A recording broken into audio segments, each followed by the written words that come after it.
ইলাইয়া শিবরান তাকাররাবতু ইলাইহি যিরাআন। আমার বান্দা যদি আমার দিকে এক বিঘত আসতে চায়, আমি আমার বান্দার দিকে এক হাত এগিয়ে যাই। আমার বান্দা যদি আমার দিকে এক হাত আসতে চায়, আমি আমার বান্দার দিকে দুই হাত যাই।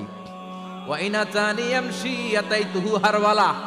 আমার বান্দা যদি আমার দিকে হেঁটে হেঁটে আসতে চায়, আমি আমার বান্দার দিকে দৌড়ে দৌড়ে যাই। সুবহানাল্লাহ বলেন। এজন্য বিশ্বনবী বলেন, লা ইয়াজালু লিসানুকা রাতবাম মিন যিকরিল্লাহ। আল্লাহর জিকির দিয়ে জিহ্বাটারে ভিজিয়ে রাখবা। কার কথা? চিল্লায় বলেন, কার কথা? সবসময় আল্লাহর জিকির করতে রাজি আছেন তো? সবচেয়ে শ্রেষ্ঠ জিকির বিশ্বনবী বললেন, আফদালু যিকরি লা ইলাহা লা ইলাহা লা ইলাহা ইল্লাল্লাহু মুহাম্মাদুর রাসূলুল্লাহ সাল্লাল্লাহু। সবচাইতে শ্রেষ্ঠ জিকির লা ইলাহা। এর চেয়ে শ্রেষ্ঠ জিকির আছে? কথা বলেন। বিশ্বনবী বললেন, মান ক্বালা লা ইলাহা ইল্লাল্লাহ সিদকান মিন কলবিহি, একনিষ্ঠতার সাথে অন্তর থেকে কেউ যদি জীবনে একবার বলে লা ইলাহা ইল্লাল্লাহ, দাখালাল জান্নাহ। তার যদি পাপ থাকে, অন্যায় থাকে, ওই পাপ আর অন্যায়ের শাস্তি তার উপরে কোনটা কোনদিন জান্নাতে ঢুকবে। একবার যদি খালিসান মিন কলবিহি সে পড়ে লা ইলাহা ইল্লাল্লাহ, তার জন্য জান্নাতকে অবধারিত করে দিয়েছে কে? আবার এটার নাম আল্লাহ দিয়েছে কালিমায়ে। কথা বলেন। দারাবাল্লাহু মাসালান কালিমাতান তাইয়িবাতান কাশাজারাতিন তাইয়িবাতিন আসলুহা সাবিতুন ওয়া ফারউহা ফিস সামা। সুবহানাল্লাহ। পবিত্র বাণী এটা কালিমায়ে তাইয়িবা। আবু সাঈদ আল-খুদরি থেকে বর্ণিত, মুস্তাদরাকে হাকিম as-সাহিহ ইবনে হিব্বান বিশ্বনবী বলেন, মুসা আলাইহিস সালাম আল্লাহর একটা প্রশ্ন করলেন, ইয়া রাব আল্লিমনি দুআআন আদউ বি। আপনি আমার এমন একটা জিকির শিক্ষা দেন যে জিকির দিয়ে আমি শুধু আপনার জিকির করব, কেউ এই জিকির করতে পারবে না। এই জিকির জানবো শুধু আমি, আর জানবেন কথা কোন? প্রশ্ন করছে কে? হ্যাঁ, কাকে করেছে? আল্লাহ এমন একটা জিকির শিখান যেই জিকির কেউ জানে না, আমি জানবো।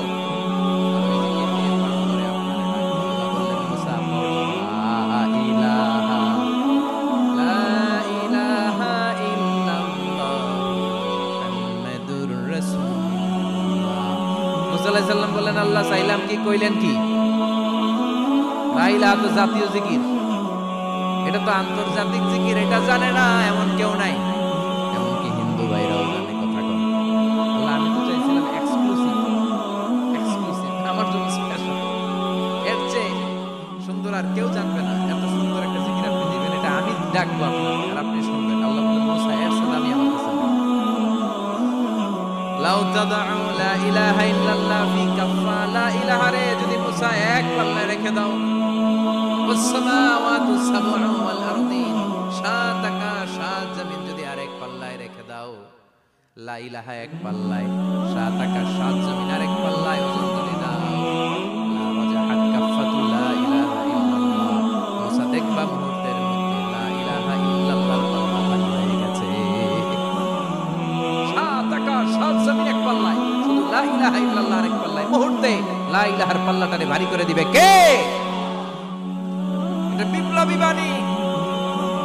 আমরা এটার ভিক্ষার মধ্যে লাগাইছি। এখন ভিক্ষা করার সময় লা ইলাহা আছে না নাই? একটা টাকা দিয়া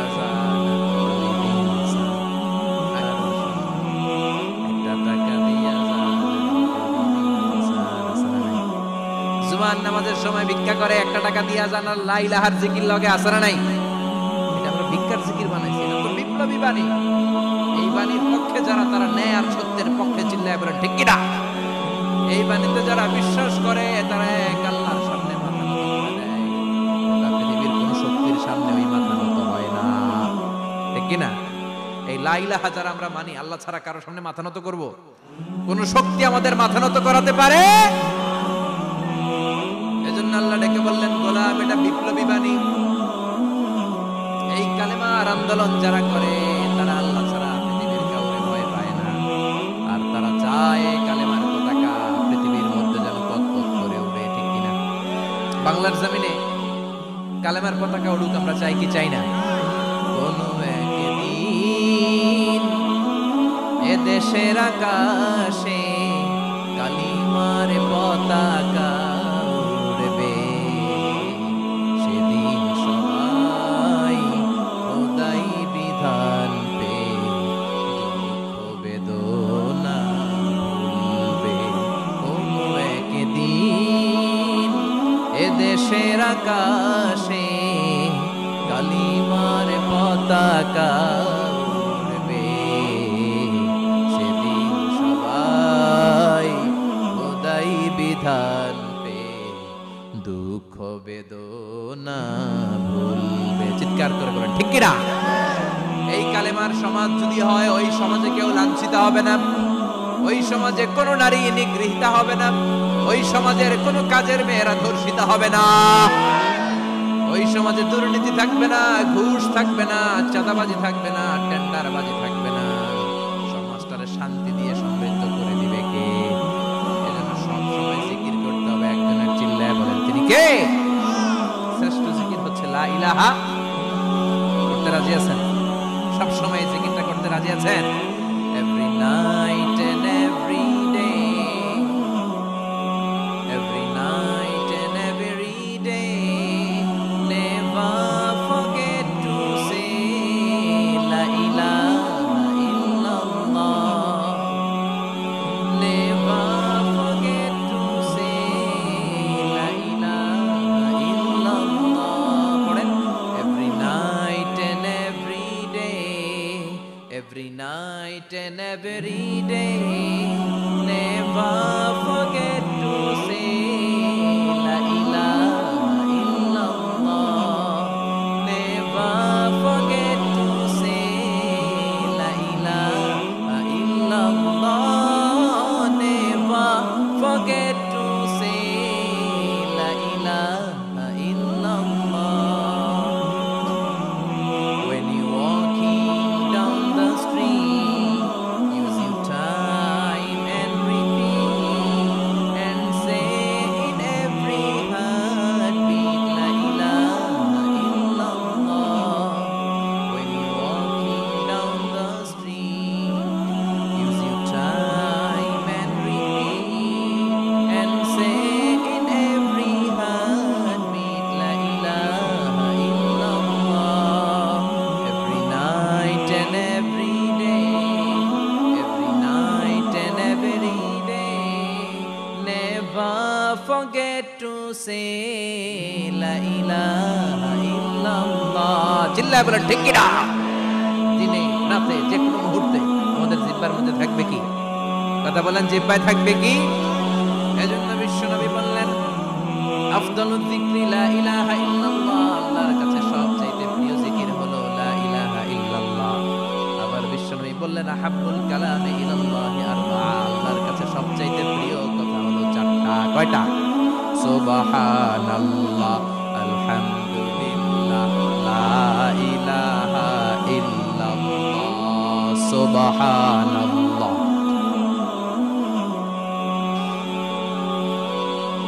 লা ইলাহা ইল্লাল্লাহ, মুহাম্মাদুর রাসূলুল্লাহ। সুবহানাল্লাহ পড়েন। চারটা কথা আল্লাহর কাছে সবচেয়ে প্রিয়। একটা হচ্ছে সুবহানাল্লাহ, একটা হচ্ছে আলহামদুলিল্লাহ, একটা হচ্ছে লা ইলাহা ইল্লাল্লাহ, আর একটা হচ্ছে আল্লাহু আকবার। এই যে শুরুতে তিনটা তাকবীর দিছি, এই তাকবীরটা আল্লাহর প্রিয় কথা যে চারটা, এই চারটার মধ্যে একটা আছে না নাই? আওয়াজ করে পড়েন আল্লাহু আকবার। সবচেয়ে প্রিয় আল্লাহর কাছে এই চারটা কথা। লা ইয়াদুররুকা বিআইয়িহিন্না বাদাতা, বিশ্বনবী বললেন এই চারটার যেটা দিয়ে শুরু করতে মন চায় করো, কোনো সমস্যা নেই। সুবহানাল্লাহ পড়েন। এজন্য ফরজ নামাজের পরে এই তাসবিহগুলো পড়বেন। আব্দুল্লাহ ইবনে আমর ইবনে আস তিনি বর্ণনা করেন, আমি বিশ্বনবীকে আঙ্গুলের গিরা দিয়ে এই তাসবিহগুলো পড়তে দেখেছি। রাআইতুন নাবিয়্যা সাল্লাল্লাহু আলাইহি ওয়াসাল্লাম ইয়াকিদু তাসবিহা বিয়ামিন, আমি বিশ্বনবীর ডান হাতের আঙ্গুলের গিরায় এই তাসবিহগুলোকে পড়তে দেখেছি।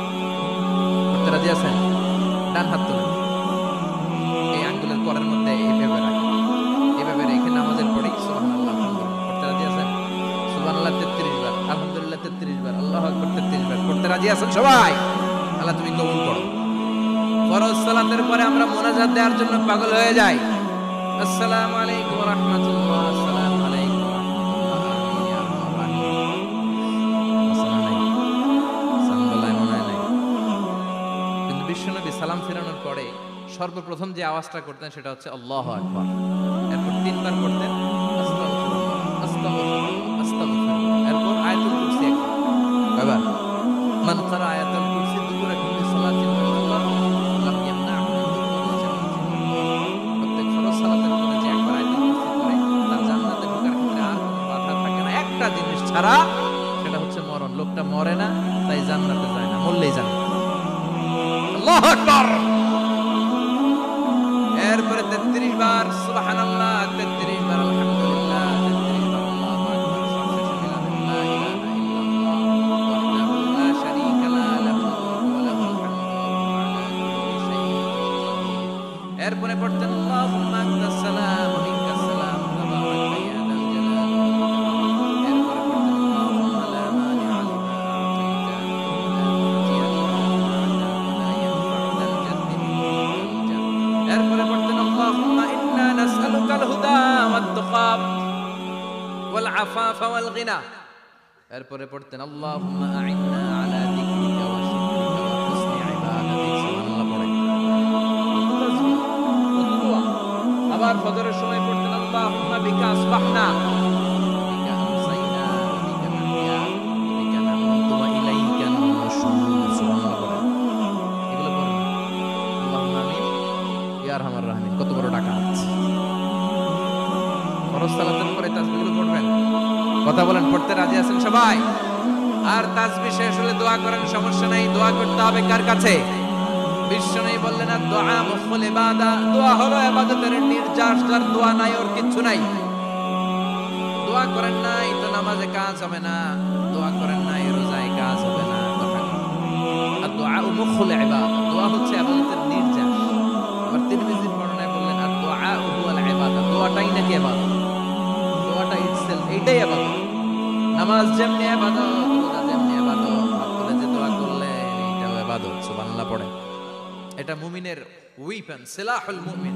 সাপ্লিকেশন, দোয়ার ইংরেজিতে বলে supplication. Supplication is the weapon of believers. বিশ্বাসীদের অস্ত্র। সবকিছুর কারামতি যেখানে শেষ, দোয়ার কারামতি ওইখানে। অনেক শুনবেন ক্যান্সারে আক্রান্ত, দুরারোগ্য ব্যাধি, বাংলাদেশের চিকিৎসা শেষ, ইন্ডিয়া গেছে, 5-3 মাস। কয় মাস? এরপরে 7 বছর বাইসা ছিল। কেমনে বাঁচল? কেমনে? দোয়া। দোয়ার পাওয়ার আছে না নাই? তবে দোয়াটা দোয়ার মতো হতে হবে। সিনসিয়ার দোয়া ইজ লাইক এ মিসাইল। একনিষ্ঠ দোয়া এটা মিসাইলের মতো। মিসাইল হামলা করলে ইঞ্চি ইঞ্চি যেখানে মিসাইল বোমাটা পড়ার কথা ঠিক ওখানে পড়ে। ড্রোন হামলা করলে ঠিক ওখানে, ব্যালিস্টিক ক্ষেপণাস্ত্র নিক্ষেপ করলে লক্ষ্য বস্তু যেমনি ভিত করে, তেমনি দোয়ার মতো দোয়া করলে মুহূর্তেই দোয়া কবুল হয়ে যায়। আমরা দোয়ার মতো দোয়া করতে জানি না। কেমন করে দোয়া করতে হয় আমাদের জানা নাই, দোয়াও কবুল হয় না। চিল্লায় কোন ঠিক কিনা? কিন্তু আল্লাহ ওয়াদা দিয়েছেন উজিবু দাওয়াতাদ দাঈ ইযা, আমার বান্দা দোয়া করলে আমি দোয়া কবুল করি। আমার বান্দা চাওয়া মাত্রই আমি কবুল করে নেই। সুবহানাল্লাহ পড়েন। যত দোয়া আপনি করেছেন সব কবুল, সব। all of your du'as are accepted। সব কবুল হয়েছে আল্লাহর কসম। অনেকে বলবেন এটা আবার কি করে? এতক্ষণ তো ভালোই কইতেছেন। সব দোয়া আবার কবুল হয় কেমনে? আমি তো জীবনে কত কিছু চাইলাম, কত কিছু তো পাই নাই। আছে না এরকম? অনেকে অনেক পেরেশান, আফসোস করে চাইলাম আল্লাহ দিল না। 4টা মাইয়া, এবার কাবা ধইরা চাই আইছি বলার কথা, এটা হইছে মাইয়া। আছে না নাই? 5টা ছেলে হইছে, মেয়ের জন্য বুকটা হাহাকার। হজে যে আরাফাতের ময়দানে চেয়ে আসলাম, এইবার হইছে আরেকটা বলা। আছে না নাই? কত কিছু চাইলাম, পাইলাম না, দিল না আল্লাহ। বলে না? সব দোয়া করুন, তবে কবুল হওয়ার 3টা সিস্টেম আছে। কয়টা? মনে থাকবে? কয়টা? যত দোয়া করছেন সব কবুল, কারণ আল্লাহর কাছে কিছু চাইলে আল্লাহ ফিরাইয়া দিতে জানে না। আল্লাহ জানেই না কেমনে ফিরাইয়া দিতে হয়। সুবহানাল্লাহ কোন? চাওয়া মাত্রই আল্লাহ বলে অ্যাকসেপ্টেড, যা কবুল। দিব দিব না এটা বলতে জানে, চাওয়া মাত্রই বলে দিব। 3 সিস্টেম। নাম্বার 1, আপনি আল্লাহর কাছে দোয়া করলেন, চাইলেন, আল্লাহ বলে দিব, বলে দিয়ে দেন আর আপনি খুশি হয়ে যান, পেয়ে গেলেন। নাম্বার 2, আপনি আল্লাহর কাছে দোয়া করলেন, চাইলেন, কখনো আল্লাহ বলে দিব, তবে এখন না, সবুর, পরে দিব। কখন দিলে আমার জন্য ভালো, আমার চেয়ে ভালো জানে কি, পরে দিব। নাম্বার 3, চাইলেন দোয়া করলেন, আল্লাহ তখন বলে দেব, এখনো না পরেও না, কিয়ামতের দিন যেদিন বিপদে পড়বে ওই দিন দেব। যেদিন তোর বাবা তোরে চিনবে না, তোর মা তোরে চিনবে না, বন্ধু বন্ধুরে চিনবে না, পীর সাহেব মুরিদরে চিনবে না, মুরিদ পীর সাহেবরে চিনবে না, ইমাম সাহেব মুসল্লিরে চিনবে না, মুসল্লি ইমাম সাহেবরে চিনবে না, কেউ কাউরে চিনবে না। ওই কঠিন দিনে তোরে আমি বাঁচাইয়া দেব। তাই দোয়া যা করছেন ছোটবেলা থেকে আজকে পর্যন্ত লস হইছে না লাভ? লস না লাভ? এজন্য বেশি বেশি দোয়া করার দরকার আছে না নাই? জীবনে যদি কোনো নেক আমল থাকে, ওই নেক আমল দিয়ে যদি আল্লাহর কাছে দোয়া করে, দোয়া কবুল করে নিবে কে? তবে নেক আমলটা হইতে হবে শুধুমাত্র আল্লাহর সন্তুষ্টির জন্য। প্রত্যেকের জীবনে কিছু আমল আছে যেটা লোক দেখানো করে, আছে না নাই? এমন কিছু আমল আছে আল্লাহরে খুশি করার জন্য করে, আছে না নাই? কথা বুঝতে পেরেছেন? রাত্রিবেলা যাচ্ছেন, কেউ নেই, রাস্তায় হঠাৎ দেখলেন মসজিদ, পাশে লেখা বড় করে দান বাক্স, ওপর থেকে কচকচে 1000 টাকার নোটটা ওইখানে ঢেলে দিলেন দান বাক্সের মধ্যে। কেউ দেখেনি, দেখছে কি? এটা পৃথিবীর কাউকে দেখানোর জন্য দিয়েছিলেন? এই দানটা আল্লাহর কাছে প্রিয়। গোপন দান আল্লাহর রাগকে কমিয়ে দেয়। সুবহানাল্লাহ বলেন। আল্লাকা সিররুন ইনদাল্লাহ বাইনাকা আনতা ওয়া বাইনাল্লাহ, আল্লাকা সাদাকাতুন তাখফা লা ইয়ালামুহা ইল্লাল্লাহ, আল্লাকা সিররুন ইনদাল্লাহ বাইনাকা আনতা ওয়া বাইনাল্লাহ, আল্লাকা সাদাকাতুন তাখফা লা ইয়ালামুহা ইল্লাল্লাহ। সুবহানাল্লাহ। আল্লাকা সিররুন ইনদাল্লাহ, তোমার আর তোমার রবের মাঝে এমন কোনো গোপন জিনিস আছে নাকি যেটা আল্লাহ ছাড়া কেউ জানে না? তোমার কোনোদিন কোনো গোপন দান আছে নাকি যেটা আল্লাহ ছাড়া কেউ দেখেনি? ওই দানটা আল্লাহর কাছে প্রিয়। চিল্লায়